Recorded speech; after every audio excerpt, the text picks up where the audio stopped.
Nobody warned me that silence could be louder than a scream. I remember thinking that the moment I stepped into the Astor Grand Ballroom, my shoes barely making a sound against the polished marble floor while everything else around me shimmered with noise that somehow felt muted, like the entire room was holding its breath without realizing it. I had worked events like this before. Upper East Side charity galas where people wore watches worth more than my yearly tuition and tipped based on how invisible you made yourself. But this one felt different the second I walked in through the staff entrance, like the air had weight to it, like something unseen was pressing gently against my chest. My name is Clara Hayes, 26, nursing student, part-time catering staff, paying $1,850 a month for a Brooklyn apartment that smelled faintly like old radiator steam and takeout, and I've learned to read people the way some people read charts, quickly, instinctively, noticing the things they don't say more than the things they do. That night, what people weren't saying was louder than anything I'd ever heard. I followed the direction of the quiet without meaning to, weaving between tables draped in white linen, past women in gowns that probably cost 10 grand and men who spoke in low, confident voices about deals I couldn't even imagine, until I saw her. Elena Volkov. I didn't know her name yet, but I felt it before I understood it. She stood near the center of the room, not elevated, not surrounded by guards, not doing anything that should have drawn attention, and yet there was this space around her, about 10 feet in every direction, where no one stepped, like an invisible line had been drawn that nobody dared to cross. A senator I recognized from late-night news was laughing too loudly at something, his voice cutting across the room until her eyes shifted toward him just slightly, not even fully turning her head, and he stopped mid-laugh like someone had pressed pause on his life. That's when I realized it wasn't respect keeping people away from her. It was something else, something colder. I adjusted the tray in my hands, balancing champagne flutes that probably cost more than my textbooks, and told myself not to stare, but I couldn't help it. There was no visible threat in her posture. No aggression. Her shoulders were relaxed, her hands. Still, her expression almost neutral. But her eyes, there was something in them I couldn't name right away. Not cruelty. Not exactly. Something more controlled than that. Like she had already seen every possible outcome in the room and decided none of them surprised her anymore. I'd seen fear before. I'd seen anger, ego, entitlement. This wasn't any of those. This was avoidance. People weren't reacting to her. They were actively choosing not to engage. And that made my stomach tighten in a way I didn't fully understand. I took a step closer without realizing it, drawn in by the contradiction, by the quiet gravity of her presence. And that's when my heel caught just slightly on the edge of a rug I hadn't noticed. It wasn't dramatic, just enough. The tray tilted. One glass slipped. Then another. Champagne spilled in a soft, expensive cascade across the marble floor near her table, the delicate sound of crystal tapping against stone echoing louder than it should have. Everything stopped. Conversations cut off mid-sentence. I felt every eye in the room snap toward me at once, the kind of attention that makes your skin go cold from the inside out. My manager froze across the room, his face draining of color. I knew that look. I'd seen it before. The look that said you didn't just make a mistake. You made the wrong mistake in front of the wrong person. I braced myself, already calculating how fast I could apologize, how quickly I could get on my knees and clean it up, how small I could make myself to survive the moment. But before I could move, she did. Elena Volkov stepped forward, the hem of her dress brushing the floor as she lowered herself gracefully, not hesitating, not signaling anyone else, just kneeling beside the broken glass like it was the most normal thing in the world. Her fingers moved carefully, collecting the larger pieces with precise, unhurried motions, and when she spoke, her voice was softer than I expected, steady and calm in a way that didn't match the tension suffocating the room. "Did it cut you?" she asked, looking up at me, not at the mess, not at the people watching, just at me. For a second, I couldn't answer, because in that moment, I saw something I hadn't expected to see. Not power, not danger, but a faint, healing scar. Along her wrist, barely visible under the light, like something recent, something real. And suddenly, nothing about her made sense anymore. I should have stepped back right then, apologized again, and disappeared into the background like I had been trained to do, but something about the way she looked at me made my instincts hesitate instead of react. like my brain was trying to rewrite a conclusion it had already made. I shook my head quickly, realizing I had not answered her question, and glanced down at my hands, half expecting to see blood or something worse. But there was nothing, just the faint sticky feeling of spilled champagne drying against my skin. "No, I am fine," I said, my voice quieter than I intended, and for a second I thought that would be the end of it, that she would stand, walk away, and the room would exhale again, but she did not move immediately. She studied my hands for a moment longer, as if confirming something for herself, then nodded once, satisfied, and rose smoothly back to her feet. The room did not relax. If anything, it tightened further, like everyone was waiting for the part that made sense to them, the part where consequences arrived and balance was restored. But that part never came. She did not call security. She did not signal anyone. She simply stepped aside and said, "Be careful next time," in the same tone someone might use reminding a stranger to watch their step on a rainy sidewalk. It was so normal that it felt wrong. I bent down quickly, my hands suddenly clumsy as I gathered the remaining glass, aware of every ice still locked on me, aware of the tension that had not been released, only redirected. When I stood again, I felt it more clearly. The shift. The room was no longer watching her. It was watching me, not with sympathy, not with curiosity, with something closer to disbelief. Like I had walked into a place where rules existed that I did not understand, and somehow I had just broken one without consequences, and that made me more dangerous than I realized. I turned away as soon as I could, carrying the empty tray toward the service corridor, my heart beating faster than it should have for something so small, but it did not feel small. Nothing about this felt small. As soon as I pushed through the staff door, the noise of the kitchen hit me all at once. Metal clattering, voices overlapping, orders being called out. But even there, the tension followed me in like a shadow. "What did you do?" my manager hissed, grabbing my arm just hard enough to stop me but not enough to make a scene. His face was pale, his voice tight. "Do you have any idea who that is?" I opened my mouth to answer, but I did not, because the truth was I did not know her name, and somehow that felt worse than knowing it. "I spilled a drink," I said instead, which sounded ridiculous the second it left my mouth. He stared at me like I had just said something completely insane. "You do not spill drinks near her," he said, each word careful, controlled, like he was choosing them very deliberately. "People do not get second chances with her." That word again. Her. Not a name, not a title, just a presence. I pulled my arm free gently, trying to steady myself, but my mind kept replaying the moment over and over, the way she had knelt, the way she had asked if I was hurt, the way nothing about her reaction matched the story everyone else seemed to believe. "She did not seem like that," I said quietly, more to myself than to him, and he let out a short, humorless breath. "That is exactly what people say right before they realize who they are dealing with," he replied, glancing back toward the ballroom as if expecting something to follow me out. I should have left it there. I should have stayed in the kitchen, kept my head down, finished my shift, and gone back to my small apartment where the biggest problem waiting for me was whether I could afford groceries after paying rent. But instead I found myself drawn back to the doorway, just enough to see into the ballroom again without being noticed. She had returned to her place, standing exactly where she had been before, like nothing had happened at all, like the moment that had frozen the entire room had not mattered to her in the slightest. But now that I was looking closer, really looking, I noticed something I had missed before. People were not just avoiding her.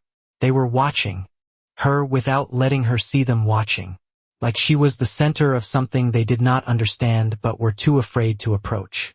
And for the first time I felt it too. Not fear. Not exactly. Something quieter.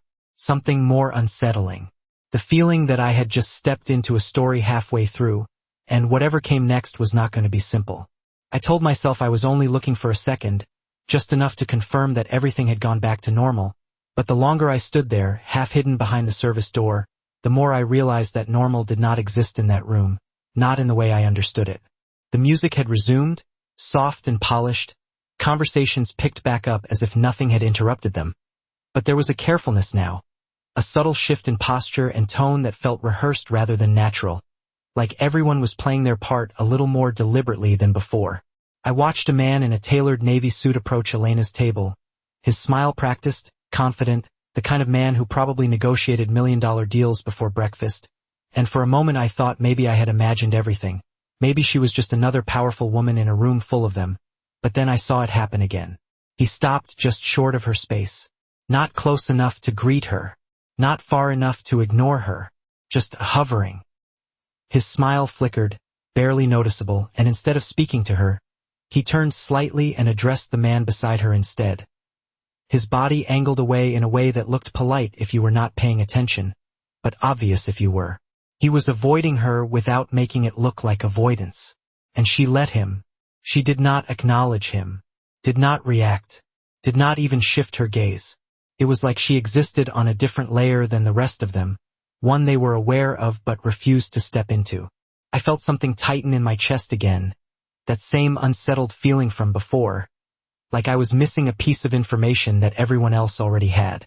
"You are staring again," a voice said behind me, low and close enough to make me jump slightly. I turned to see one of the senior servers, a woman who had worked these events longer than I had been in school, her expression somewhere between warning and curiosity. "You are new to this level, right?" she asked, not unkindly, but not gently either. I nodded before I could stop myself. She followed my gaze into the ballroom and let out a quiet breath. "Then here is some advice," she said, folding a napkin with precise, practiced movements. "Do not try to figure her out. It does not end well for people who do." I glanced back at Elena, still standing exactly as she had been, still untouched by the flow of the room, and something in me resisted that advice immediately. "She helped me," I said, my voice lower now, like saying it too loudly might change it. The woman beside me paused just long enough to notice the weight of that statement, then gave a small shake of her head. "That is how it starts," she replied. "People think they saw something different, something human, and maybe they did. But that does not mean you understand the rest of it." Before I could ask what she meant, a ripple moved through the ballroom, subtle but unmistakable, like a shift in current you feel before you see. Conversations dipped again, not completely, but enough that it caught my attention, and I followed the movement instinctively. A woman had entered from the main staircase, the kind of entrance that did not need to be announced because everyone noticed anyway. Veronica Hale. I did not know her name yet, but I knew her type immediately. Old money confidence. The kind that did not come from earning anything, but from never having to. Her dress was understated in a way that probably cost more than anything else in the room. Her posture flawless. Her expression sharp with a kind of amusement that did not quite reach her eyes.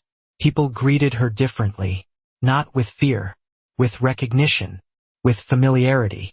She moved through the crowd like she owned not just the room, but the people in it, accepting compliments, offering small smiles, pausing just long enough with each person to make them feel acknowledged without giving them anything real. And then, without hesitation, without even a glance to check the reaction around her, she walked straight toward Elena, the invisible boundary that no one else crossed. She stepped into it like it did not exist. And for the first time since I had been watching, Elena moved before someone else did. The shift was subtle, but once I noticed it, I could not unsee it. The way conversations thinned out along Veronica Hale's path, the way people adjusted their posture not out of fear but out of anticipation, like something entertaining was about to happen and they did not want to miss it, and I felt my own attention lock in despite myself as she crossed that invisible boundary that no one else had dared to step through all night. Elena turned just enough to face her. Not quickly, not defensively, just a controlled, deliberate movement that made it clear she had been aware of Veronica long before she arrived within arm's reach. Up close, the contrast between them was sharper than I expected.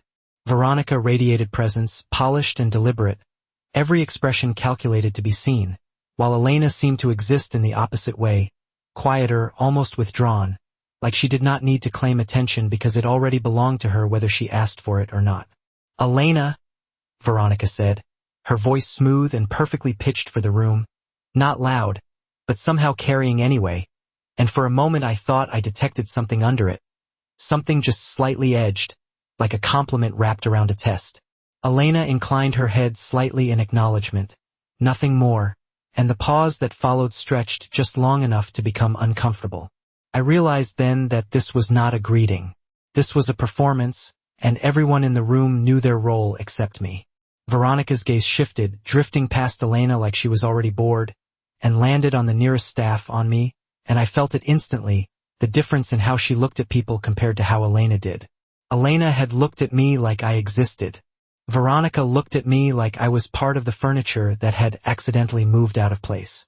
"Your staff seems unpolished tonight," she said lightly, not even addressing me directly, her eyes still scanning the room as if I were an afterthought.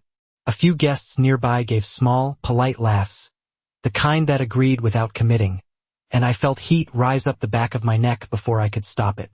My first instinct was to step back, to disappear into the role I was supposed to play, but something held me there, something stubborn and quiet that had nothing to do with courage and everything to do with the fact that I had already broken the pattern once tonight. Elena did not respond. She did not correct Veronica. She did not defend me. She simply watched her, her expression unchanged, her silence somehow louder than any reply could have been. Veronica tilted her head slightly, as if expecting more, as if waiting for Elena to engage in whatever game she had initiated. But when nothing came, her attention snapped back to me, sharper this time. "You," she said, finally addressing me directly, her tone still light but now unmistakably pointed. "What is your name?" The question was simple, but it did not feel simple, not with the entire room subtly leaning in without appearing to, not with the weight of expectation pressing in from all sides. "Clara," I answered, my voice steady in a way I did not feel. "Clara Hayes." She repeated it slowly, like she was tasting it, measuring it, deciding what it was worth. "Clara," she said again, then glanced briefly at the faint stain still visible on the marble floor near Elena's table, the evidence of my earlier mistake not fully erased. "You seem to have had an eventful evening." There was a softness to her words, but no kindness in them, and the few people closest to us shifted slightly, not stepping in, not intervening, just creating space, as if they knew something was about to unfold and preferred not to be too close when it did. I looked at Elena then, just for a second, expecting something, anything, a signal, a correction, a boundary, but she gave me nothing. No reassurance. No warning, just that same steady, unreadable gaze. And for reasons I could not explain, that made something inside me tighten, not with fear this time, but with frustration. Because in that moment, it felt like she was choosing not to act, choosing to let this happen. Veronica's lips curved slightly, sensing the shift, sensing the imbalance, and she took one small step closer, closing the space just enough to make the air between us feel thinner. "Tell me, Clara," she continued, her voice still perfectly composed. "Do you always make a habit of disrupting rooms you do not belong in, or was tonight a special occasion?" The question hung there, light on, the surface heavy underneath, and I realized suddenly that this was not about a spilled drink anymore. This was about position, about who was allowed to exist in this space and who was not. And for the first time since I walked into that ballroom, I felt something stronger than uncertainty rise up in me, something sharper, something that did not want to step back anymore.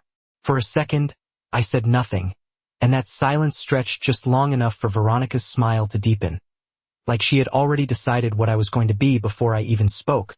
But something in me refused to let that decision stand. "I do my job," I said finally, my voice steady, even though I could feel every pair of eyes still locked on us, measuring, waiting. "And sometimes that means cleaning up messes other people pretend not to see." The words left my mouth before I could fully think them through, and the second they did, I felt the shift ripple outward, subtle but immediate, like a current changing direction beneath still water. Veronica's expression did not disappear, but it sharpened, the amusement in her eyes cooling into something more focused, more deliberate. "Is that so?" she replied softly, tilting her head just slightly, as if I had become more interesting than expected. Around us, the room adjusted again, not louder, not quieter, but more aware, like the difference between background noise and attention. I became aware of the tray still in my hands, suddenly too light, too empty, like I had nothing left to hide behind. Veronica reached into her clutch slowly, the movement graceful and controlled, and for a moment I thought she was going to dismiss me entirely, end the exchange with the kind of effortless superiority she had been carrying all night. But instead she pulled out a $1 bill and held it between two fingers, extending it toward me with a faint, almost thoughtful smile. "For your trouble," she said, her tone light, almost kind if you ignored everything underneath it. "You seem like someone who works very hard." A few people nearby shifted, some looking away, others watching more closely, but no one stepped in, no one interrupted, and I understood then that this was not just a comment. It was a line being drawn. I looked at the bill for a second, then at her, then at Elena, who still had not moved, still had not spoken, her gaze steady, unreadable, offering nothing to anchor myself to. And that was the moment something inside me broke. Not loudly, not dramatically, just a quiet, decisive snap that changed the way everything felt. Because it was not the money. It was not even the insult. It was the fact that Elena, the one person in the room who could have ended this with a single word, was choosing not to. I stepped forward before I could stop myself, closing the small distance between us, my heart pounding harder now, but not from fear, from clarity. "Keep it," I said, my voice no longer quiet, no longer careful, just firm. And for the first time that night, Veronica's smile paused, just for a fraction of a second. I could feel it then, the full weight of the room pressing in, waiting to see what I would do next, waiting to see if I would step back into my place or keep going. I did not look at anyone else, not at the guests, not at my manager frozen near the edge of the room, not even at Adrian Volkov, who I had only just noticed standing a few feet away, his presence quiet but undeniable, his attention fixed on us with an intensity that made the air feel heavier. I looked at Elena, and I saw nothing change in her expression. No warning, no approval, no reaction at all. Just that same stillness. And somehow that made it worse. "You think this is about where I belong?" I said, turning back to Veronica, the words coming faster now, sharper, like they had been waiting. "I am here doing a job. You are here judging people who keep your glass full. That does not make you better. It just makes you louder." The silence that followed was different this time. Not controlled. Not polite. Real. Veronica lowered her hand slowly, the dollar bill still between her fingers, and for the first time since she walked into the room, her eyes narrowed just slightly, like she was recalculating something she had not expected to change. "Careful?" she said quietly, and the word carried more weight than anything she had said before, not because it was loud, but because it was not. "You are speaking in a room where consequences tend to arrive quickly." I heard the warning. I understood it. But I also understood something else. That I had already crossed whatever line existed here the moment I decided not to stay quiet. My hand tightened slightly at my side, and before my mind could catch up to what I was about to do, my body moved. It was not planned, not controlled. Just one clear, decisive action that cut through everything else. My hand came up, fast and direct, and made contact with Elena's face in a single, unmistakable motion. The sound was not loud, but in that room it might as well have been. And just like that, everything stopped again, only this time, it felt like the entire world had paused with it. The moment my hand made contact, I knew there was no version of this where I walked away untouched, not physically, but in the way your life splits into before and after, and for a fraction of a second, everything around me went completely silent, like even the air had decided not to move until someone gave it permission again. I did not pull my hand back right away. I did not step back. I just stood there, my pulse loud in my ears, staring at Elena, waiting for something to happen, something that would make sense of what I had just done. The room reacted before she did. I heard the subtle shift of fabric as people straightened, the almost imperceptible sound of shoes repositioning on marble, and then something else, something sharper, the synchronized movement of men who had not been visible before but suddenly were, their presence tightening the edges of the room without stepping fully into it. I did not need to look to know what that meant. I felt it. The kind of attention that was not curiosity anymore. It was calculation. And then I saw him clearly for the first time. Adrian Volkov. He had been there the entire time, just outside the immediate circle, not drawing attention, not needing to, but now that I noticed him, it was impossible to look away. He did not move forward. He did not raise his voice. He just stood there, watching, his gaze fixed on Elena. Not on me, not on Veronica, just on her, like the next moment belonged entirely to whatever she decided to do. That was what made it worse. Not the threat, not the silence. The fact that the most powerful man in the room was not the one in control right now. She was. Slowly, Elena turned her head back toward me, the movement unhurried, precise, like nothing about this had surprised her. And I saw it then, the faint mark already forming where my hand had struck, subtle but real, and something inside me twisted unexpectedly, not with regret exactly, but with the sudden awareness that I had miscalculated something important. Her expression did not change. No anger. No shock. No humiliation. Just that same calm, controlled stillness, as if the moment had passed through her without leaving the impact everyone else expected it to. Her eyes held mine, steady and unreadable, and for the first time since I had walked into that ballroom, I felt uncertainty cut through the clarity that had driven me a second ago. Because this was not the reaction I had prepared myself for. She did not lift a hand. She did not step back. She did not even acknowledge the act itself. Instead, she raised her hand slowly, not toward me, but slightly to the side, just enough to catch the attention of the men who had started to move. And with a single, small gesture, she stopped them. Completely. The shift was immediate.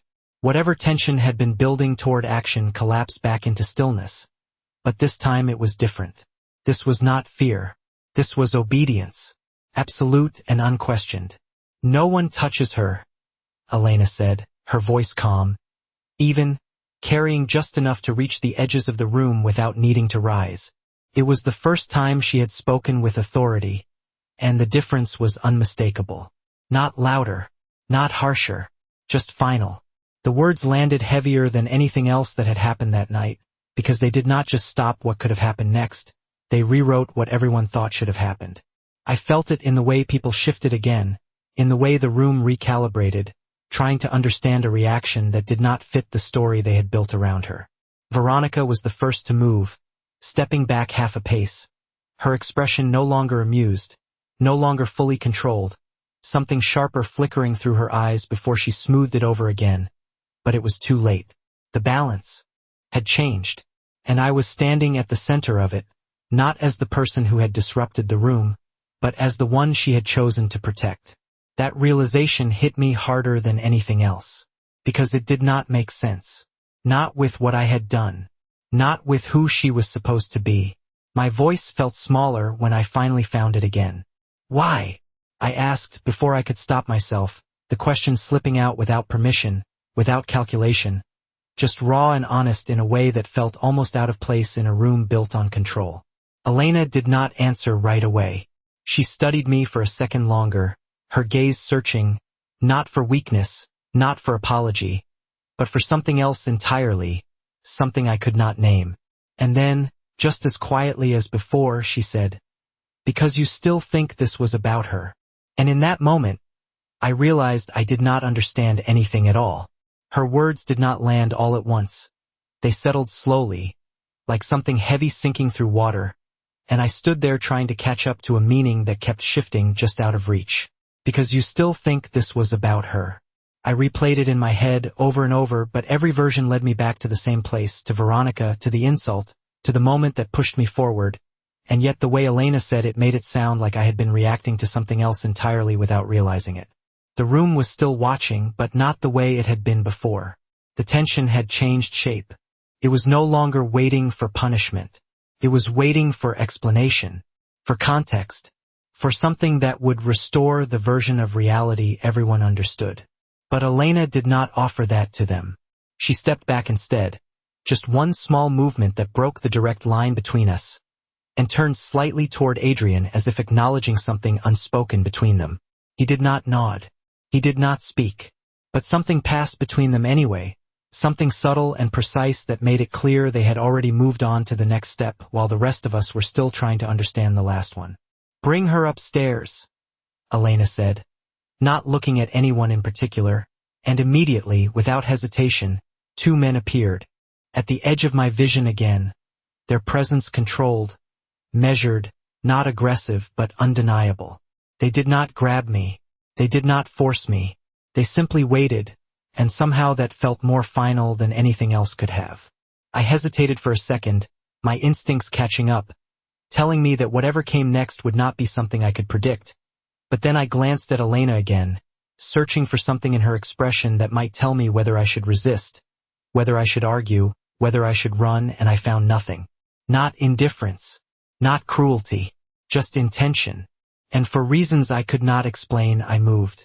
The walk through the ballroom felt longer than it should have, every step measured, every eye still following. But no one spoke, no one intervened, and the deeper we moved into the hotel, the quieter it became, until the noise of the gala faded behind us completely, and all that remained was the soft echo of footsteps against carpeted halls. The elevator ride was silent, the kind of silence that is not empty but full of unasked questions, and I found myself staring at the mirrored walls, catching glimpses of my own reflection that did not quite look like me anymore, like I had crossed into something I had no name for. When the doors opened, we stepped into a private floor that felt removed from everything below, the lighting softer, the air still, the kind of place where decisions were made without witnesses. They led me into a suite, large but not excessive, the kind of space that suggested control rather than display, and then they stepped back, leaving me alone in the center of the room with nothing to do but wait. I did not sit. I did not move. I just stood there, my thoughts racing in uneven directions, trying to piece together what had just happened, trying to understand why I was still standing at all.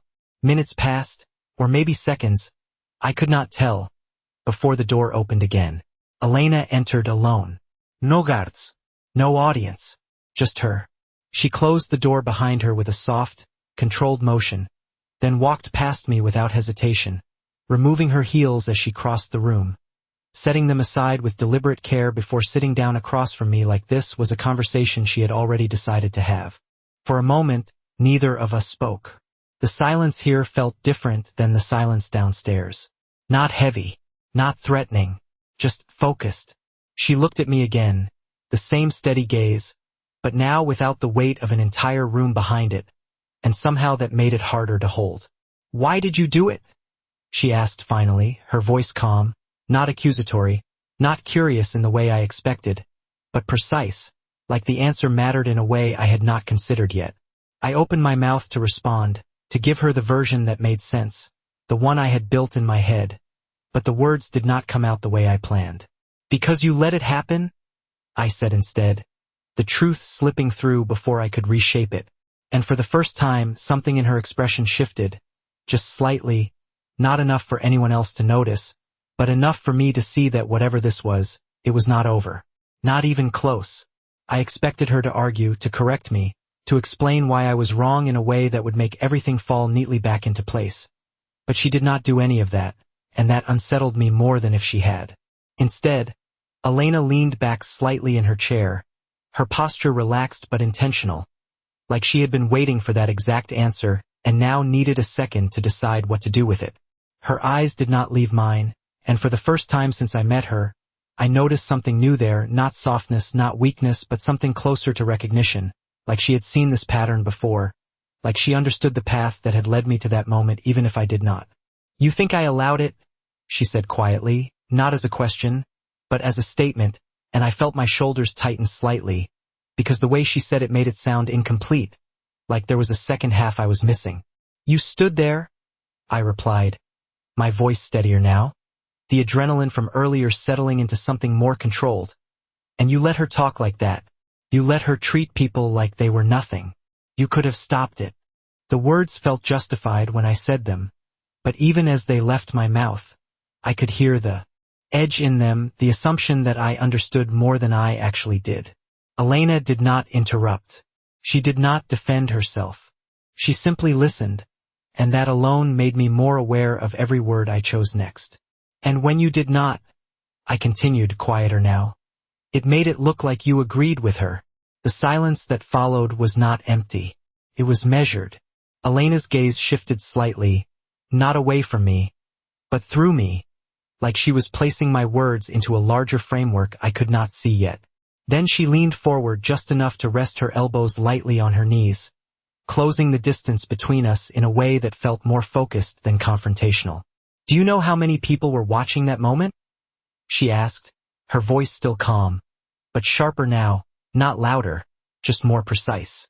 I hesitated because the answer felt obvious and yet incomplete. "Everyone," I said. She shook her head slightly. "Not everyone," she replied. "The right people." That word settled differently. Right. Not important. Not powerful. Specific. Intentional. I felt something shift in my understanding, not enough to fully grasp it, but enough to realize I had been looking at the situation from the wrong angle. "Veronica Hale does not insult people randomly," Elena continued, her tone even almost instructional now, like she was explaining something that should have been obvious. "She tests reactions. She measures boundaries. She watches who steps in and who does not." I frowned slightly, trying to follow the logic, but it still felt distant, like I was being handed pieces without the full picture. "So you let her," I said again, but this time it sounded less certain, more like I was repeating something I was starting to doubt. Elena's lips curved just slightly, not quite a smile, but close enough to register. "I needed her to believe I would not intervene," she said. The room felt smaller suddenly, like the walls had moved closer without actually changing. "Why?" I asked, the question coming out faster than I intended. Because now it mattered. Now it felt like there was something underneath all of this that I had stepped into without permission. Elena straightened slightly, her gaze steady again, but now there was something else behind it. Something colder, more strategic. "Because people reveal more when they think they are safe," she said. The words were simple, but the meaning behind them was not. I felt my pulse pick up again, not from fear this time, but from the realization that I had not just reacted to a situation. I had interrupted something that had already been in motion long before I arrived. "Veronica was not trying to humiliate you," Elena added, watching me closely now, measuring my reaction the same way Veronica had earlier. "She was trying to confirm something." I swallowed, the implications starting to form in ways I did not like. "Confirm what?" I asked. Elena held my gaze for a second longer, just long enough for the weight of the answer to settle before she gave it. "Who I would protect," she said. And suddenly, everything I thought I understood about that moment shifted. Not completely, not yet, but enough to make one thing painfully clear. I had not just stepped into the wrong situation. I had stepped into the middle of a test I did not even know was happening, and somehow, without meaning to, I had changed the result. The words stayed in the air long after she said them, like they needed time to fully settle into something I could understand. But the more I turned them over in my head, the more they refused to fit into the version of reality I had built just minutes ago. Who I would protect. I let out a quiet breath I did not realize I had been holding, my mind trying to retrace every moment downstairs, every glance, every pause, every word that had felt meaningless at the time but now carried weight I had not seen before. "You mean me," I said finally, not because I was certain, but because it was the only conclusion that made sense. And even as I said it, it sounded wrong, too simple for something that had clearly been more complicated than I understood. Elena did not correct me right away, which somehow made it worse. Instead, she stood and crossed the room with slow, deliberate steps, moving toward a small table near the window where a tablet rested. Its screen dark until she tapped it once and brought it to life. "Come here," she said. Not sharply, not forcefully, just with that same quiet authority that made refusal feel unnecessary. I hesitated for a fraction of a second, then followed, drawn in by the shift in her tone, by the sense that whatever she was about to show me would either explain everything or make it worse. The screen flickered, then split into multiple feeds, each one showing a different angle of the ballroom below, the clarity sharp enough to catch details I had missed entirely in the moment. I saw myself from above, moving through the crowd, the spill, the pause, the way people had turned in unison, and then I saw Elena, not from my perspective this time, but from a distance that revealed something I had not noticed before. She had not been still. Not completely. Her gaze had moved before Veronica approached, scanning, tracking, settling briefly on specific people in the room in a pattern that looked random until you watched it twice. "Watch closely," she said, her voice low beside me, and I leaned in slightly without realizing it, my focus narrowing as the footage replayed the moment Veronica entered. I saw her again, the confidence, the ease, the way she moved like she belonged everywhere she stepped. But now I saw something else layered underneath it, something tighter, more controlled. Her eyes, they did not drift randomly. They landed. On Elena. On me. On a man near the far wall I had not even noticed before. Then back to Elena again. She was not looking for a reaction, Elena said quietly. She was confirming alignment. The word hit differently now. Alignment. Not emotion. Not dominance. Position. I watched as Veronica spoke, as she shifted her attention, as she offered the dollar bill, and for the first time, I saw the moment from outside myself. I saw the hesitation in my posture before I spoke. I saw the way the people closest to us adjusted their distance, not backing away, but repositioning slightly, like they were anticipating something. And then I saw something that made my stomach tighten. The man near the far wall. The one I had not noticed before. He was not watching Veronica. He was not watching Elena. He was watching me. Not openly. Not obviously. But consistently. Every time the camera angle shifted, his gaze returned to me, tracking, measuring, waiting. "Who is that?" I asked, my voice quieter now, the question slipping out before I could stop it. Elena did not look at the screen when she answered. She looked at me. "Someone who should not have been there," she said. The room felt colder suddenly, not physically, but in the way understanding changes the weight of everything around you. I watched the footage continue, watched myself step forward, watched the moment I thought I had taken control, and for the first time I saw what had really happened. The man's posture shifted. Just slightly. Not enough for anyone to notice unless they were looking for it. But Elena had been looking. She had been waiting. Veronica was not the threat, Elena continued, her voice steady, precise, like she was placing each piece exactly where it belonged. She was the distraction. I swallowed, the realization forming slowly, heavily, like something settling into place that could not be undone. "And me?" I asked, already knowing I would not like the answer. Elena's gaze did not soften. It did not harden either. Simply stayed steady, unwavering. "You changed the timing," she said, and suddenly, everything clicked into place in a way that made my chest tighten, because I had not just disrupted a conversation. I had disrupted something much larger, something already in motion, something that had been carefully built long before I ever stepped into that room. And whatever came next was not going to unfold the way it was supposed to anymore. The word timing echoed in my head like something unfinished, like a sentence that had been cut off before the part that actually mattered, and I stared at the screen a second longer before looking back at her, trying to understand how something so small, so impulsive, could have changed anything that significant. "What does that mean?" I asked, my voice lower now, not defensive anymore, just trying to catch up. Elena did not answer right away. She tapped the screen again, rewinding the footage by a few seconds, then let it play forward slowly, her finger hovering just above the glass like she was guiding me through something I should have seen the first time. "Watch his hands," she said quietly.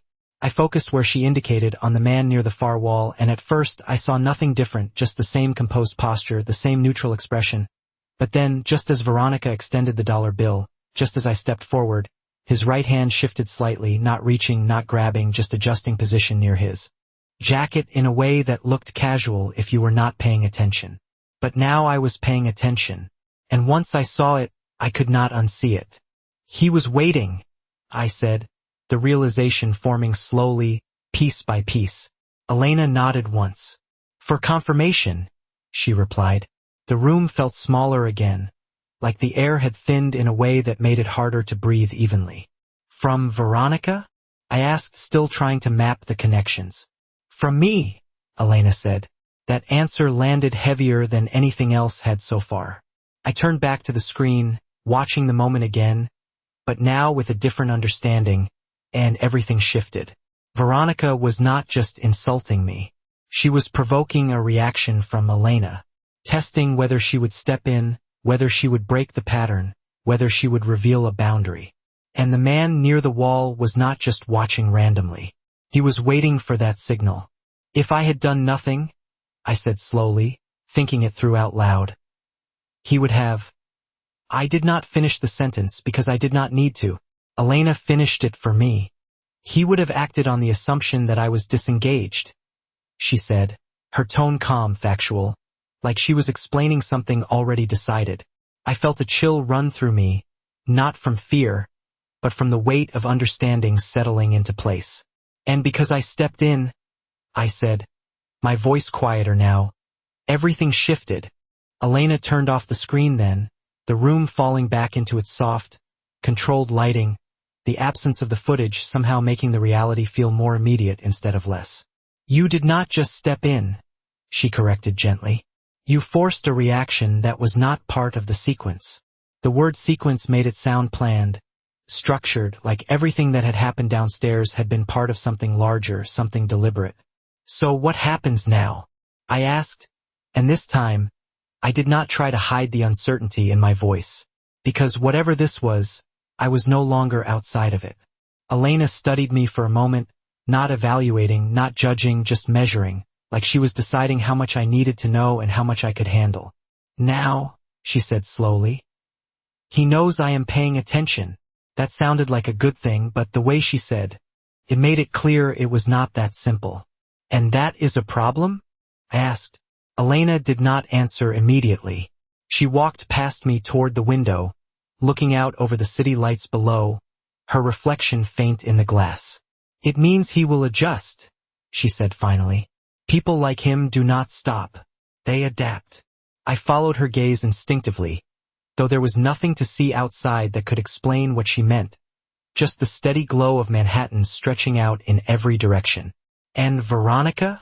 I asked, remembering the way she had moved through the room, the confidence, the control. Elena's reflection shifted slightly, her expression unreadable again. Veronica already got what she needed, she said.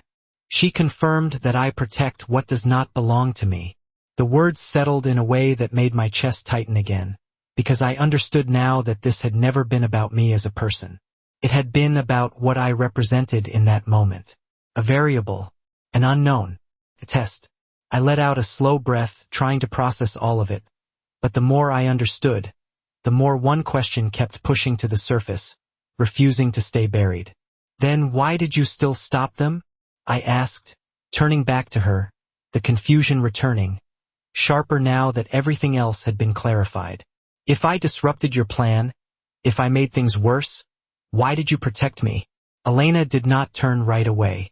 She stayed where she was for a second longer, looking out over the city like the answer was somewhere in the distance. And when she finally spoke, her voice was quieter than before, but no less certain. Because you were not the mistake, she said. And that was the moment I realized something even more unsettling than everything else I had learned so far. I had not just changed the outcome. I had changed something she had already decided mattered. Her words stayed with me longer than anything else she had said, not because they were dramatic, but because they were simple in a way that made them harder to dismiss. You were not the mistake. I stood there for a moment, trying to understand what that meant in a situation where everything else had been calculated down to the smallest detail, where every movement, every pause, every silence had purpose behind it, and yet somehow I had been the one thing that was not planned, not controlled, not anticipated. Before I could ask anything else, a soft knock came from the door, controlled and precise, not urgent but not casual either. Elena turned her head slightly, and without raising her voice, she said, "Come in." The door opened just enough for one of the men from earlier to step inside, his posture straight, his expression neutral, but there was something different now, something more focused than before. "They are moving sooner than expected," he said, his tone calm but deliberate, like each word had been chosen carefully before he spoke. Elena did not react outwardly, but I saw it again, that almost invisible shift in her posture, the way her attention sharpened without changing her expression. "Where?" she asked.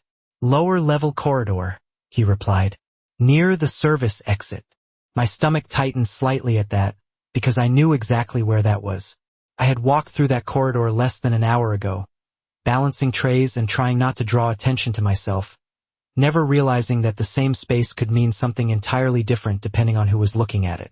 Elena nodded once, processing the information without hesitation, then glanced at me briefly, just long enough to acknowledge that I was still part of this situation whether I understood it or not. Stay here, she said, her voice steady, but there was something in it that felt less like an order and more like a boundary being placed. I should have agreed. I should have stayed exactly where I was, out of the way, out of the sequence, out of whatever came next. But the question that had been building inside me since she spoke earlier refused to stay quiet. No, I said before I could stop myself, the word coming out stronger than I intended. She paused just slightly, her attention shifting back to me fully now, and for a second, the room felt smaller again, like everything had narrowed down to this one decision. You said I was not the mistake, I continued, my voice steadier now, even as my pulse picked up again. So do not treat me like one. The silence that followed was different than the others. Not heavy, not tense, just measured. Like she was weighing something that did not have an obvious answer. The man by the door did not move. He did not interrupt. He simply waited. His presence a reminder that whatever was happening downstairs was not going to wait for me to figure things out. Elena studied me for a second longer, her gaze searching in that same way as before, not for weakness, not for fear, but for something else, something that seemed to matter more than either of those. Then slowly she nodded. Stay close, she said. It was not permission in the way I expected. It was something else, something closer to trust or maybe responsibility. I was not sure which one made me more uneasy. We moved quickly after that, not running, not rushing, but with a purpose that made every step feel intentional, like there was no room for hesitation anymore. The hallway outside felt quieter than before, the soft lighting casting long shadows along the walls as we made our way toward the elevator. And I became aware of how different everything felt now that I understood even a fraction of what was happening beneath the surface. This was not chaos. This was adjustment. This was what Elena had meant when she said people like him adapt.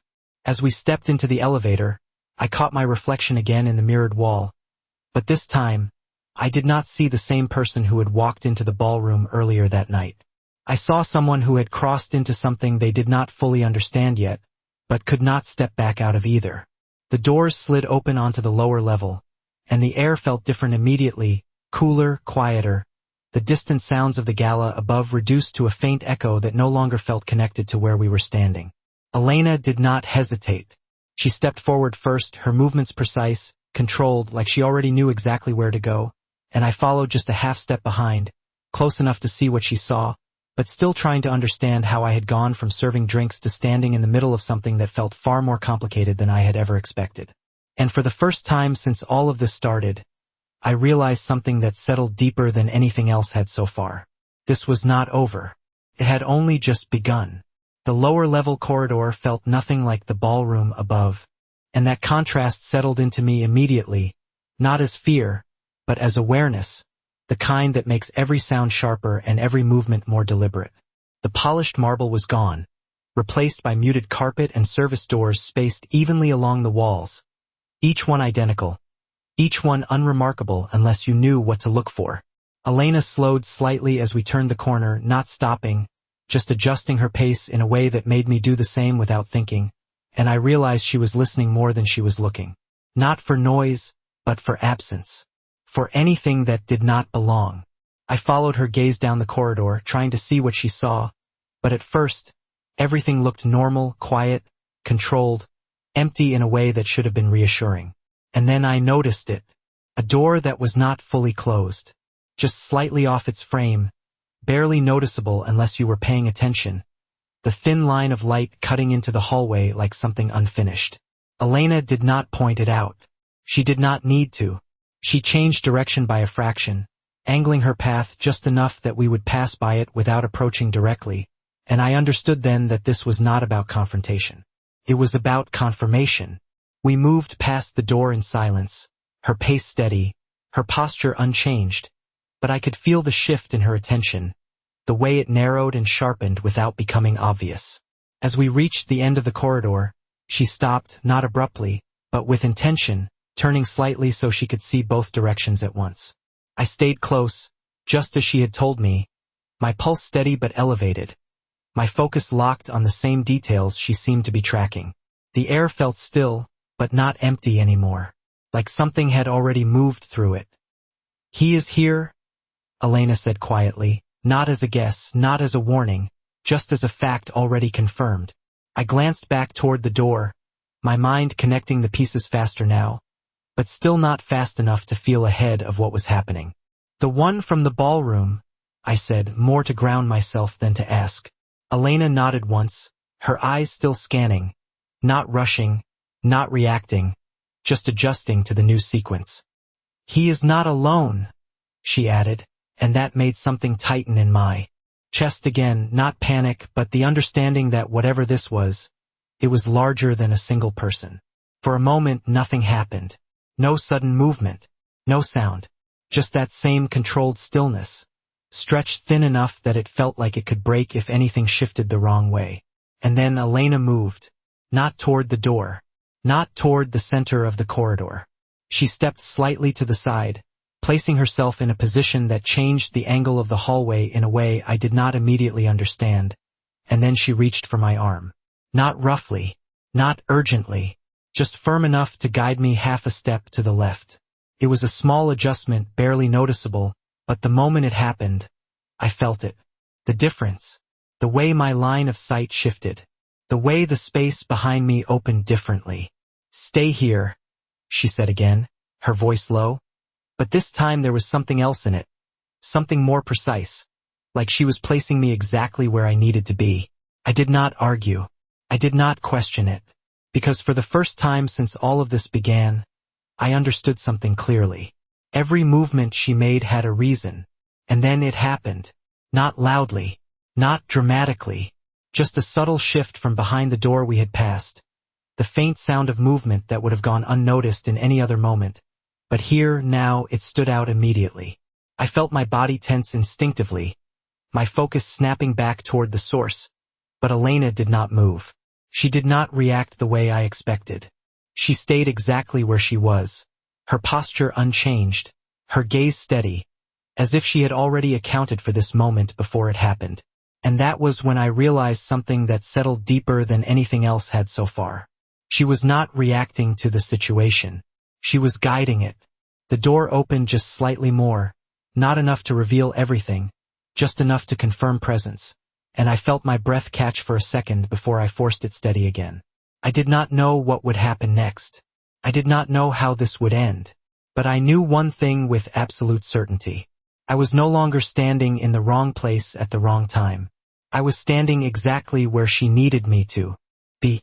The door did not open all the way, and somehow that made everything feel more controlled instead of less. Like whoever was on the other side was not rushing, not reacting, but waiting the same way Elena had been waiting all along. The thin line of light widened just enough for a figure to become visible, not fully stepping into the corridor, just enough to confirm presence. And I recognized him immediately, not because I had seen his face clearly before, but because of the way he held himself, the same quiet calculation, the same measured stillness that had gone unnoticed in the ballroom until now. He looked directly at Elena, not surprised, not rushed, just aware. Like this moment had always been part of the plan, even if the path to it had changed. "You adjusted faster than expected," he said, his voice calm, almost conversational, like they were discussing something routine instead of standing on opposite sides of something I still could not fully define. Elena did not step closer. She did not step back. She simply held his gaze, her expression unchanged, her presence steady in a way that made the space between them feel deliberate rather than accidental. "You moved earlier than planned?" she replied, her tone just as calm, just as controlled. And I realized then that this was not a confrontation. It was an exchange, a confirmation of positions that had already been decided. The man's gaze flickered briefly, not to me, but past me, as if recalculating something, and for a second, I felt the weight of that attention even without direct eye contact. Unplanned variables tend to accelerate decisions, he said, and even though he did not say my name, I knew he meant me. The words settled differently now, not as accusation, but as acknowledgement. I was not invisible in this anymore. I had become part of the equation. Elena did not deny it. She did not defend it. She simply said, and they tend to reveal intentions more clearly. There was a pause, not empty, but full of something unspoken, like both of them had already reached the same conclusion and were just confirming it aloud. The man nodded slightly, a small, almost respectful movement that did not match the tension I expected to feel. Then we understand each other, he said. Elena held his gaze for 1 second. Longer, just enough to make the silence meaningful, then gave a single, controlled nod in return. We do. That was it. No escalation. No raised voices. No sudden movements. The door closed as quietly as it had opened, the line of light disappearing until the corridor was exactly as it had been before, calm, still, unremarkable to anyone who did not know what had just happened there. I let out a breath I had not realized I was holding, my body finally catching up to the moment, the tension releasing in a slow, controlled way instead of all at once. Elena did not move right away. She stood there for a second longer, her gaze still on the door, like she was confirming something internally before letting it go. Then she turned to me, and for the first time since all of this began, her expression shifted in a way I could understand. Not softer, not colder, just human. It is over, she said quietly. I searched her face, trying to measure the truth of that statement, trying to understand what over meant in a situation that had never felt fully defined to begin with. Just like that? I asked, my voice still carrying the weight of everything I had just witnessed. Elena's lips curved slightly, not quite a smile, but close enough to feel intentional. Nothing about this was sudden, she said. You just saw the part most people never do. We walked back toward the elevator in silence, but it felt different now. Not heavy, not uncertain, just settled, like something that had been in motion had reached its natural stopping point. When we stepped back into the upper level, the faint sound of the gala returned, distant but present, like another world continuing without interruption. At the edge of the ballroom, she stopped and handed me a small envelope, simple, unmarked. I hesitated before taking it, the weight of it light but noticeable. What is this? I asked. Compensation, she said. I frowned slightly, the word not fitting with everything else that had happened. For what? Elena met my gaze, steady, clear, and for the first time there was no distance in it at all. For being wrong about you, she said. The answer caught me off guard in a way I had not expected, because after everything I had misunderstood about her, I had not considered that she might have misjudged something too. I looked down at the envelope in my hand, then back at her, but before I could respond, she added, quieter now, but no less certain. And for you being wrong about me. I let out a small breath, something between a laugh and something else I could not quite name, because in that moment, it finally made sense. Not everything, not the full scope of what I had stepped into, but enough to understand why people feared her, and more importantly, enough to understand why they were wrong, because fear was easier than seeing what was actually there. And once you saw it, once you understood it, you could not go back to the version of the story that made her the villain. Not anymore.